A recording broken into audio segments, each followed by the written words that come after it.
গতকালকে একটা ছবিতে জিজ্ঞেস করছিলাম এটা কি, একেকজন একেক রকমের উত্তর দিচ্ছেন, কেউ বলতে পারছেন আসলে, কেউ পারেন নাই।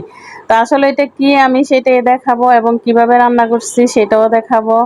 এইটা হইলো কলার থোর, এটা আমার থোর হইলো আঞ্চলিক নাম, আমার কুমিল্লার আঞ্চলিক ভাষা কলার থোর, অনেকে ডাকাতে মোচা বলে।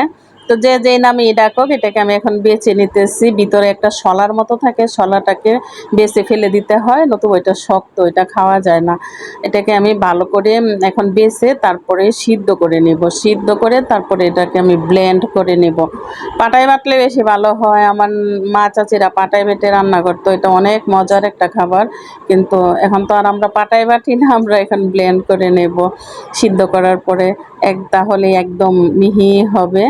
আর এটা আমি কিভাবে রান্না করতেছি এটাই আমি আপনাদের সঙ্গে শেয়ার করতেছি। একটু তেলের উপরে পেঁয়াজ দিয়ে পেঁয়াজটাকে আমি একটু হালকা ভেজে নিলাম।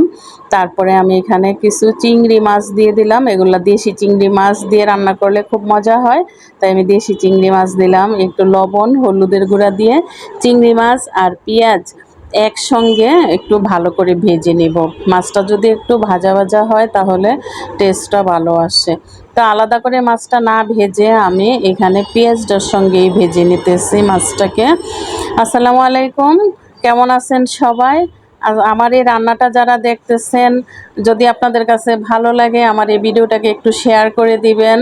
আমি এখানে দিয়ে দিলাম মরিচের গুঁড়া, তারপরে জিরার গুঁড়া দিয়ে একটু নেড়ে চেড়ে কষায়া তারপরে আমি থোর বাটাটাকে দিয়ে দিলাম, কয়েকটা কাঁচামরিচ দিয়ে দিলাম একটু সুন্দর ফ্লেভারের জন্য। আর আর কোনো কিছু লাগবে না, এখন যা শুধু নেড়ে চেড়ে এটাকে ভাজা ভাজা করে নেব। আমি ব্লেন্ডারটাকে একটু ধুয়ে তারপরে অল্প একটু জল দিয়ে দিছি যেন নষ্ট না হয়, সম্পূর্ণটাই সাশ্রয়।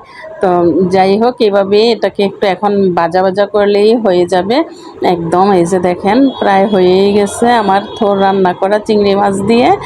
এখন মানে বুঝতে হবে যে একদম কড়াই থেকে যখন আলগা হয়ে যাবে, কড়াইতে লাগবে না, তখন এটা হয়ে গেছে। আবার বেশি ভাজা ভাজা করলেও ভালো লাগবে না। এবার নামিয়ে গরম গরম ভাত দিয়ে পরিবেশন করব। তো আপনাদের কাছে কেমন লাগলো আমার থোর বাটা রান্নাটা আমাকে অবশ্যই কমেন্ট করে জানাবেন। ইউটিউব চ্যানেল থেকে যারা আমার এই রান্নাটা দেখছেন অবশ্যই আমার চ্যানেলটাকে একটু সাবস্ক্রাইব করে দিবেন। কেমন লাগলো আমাকে কমেন্ট করে জানাবেন। আল্লাহ হাফেজ।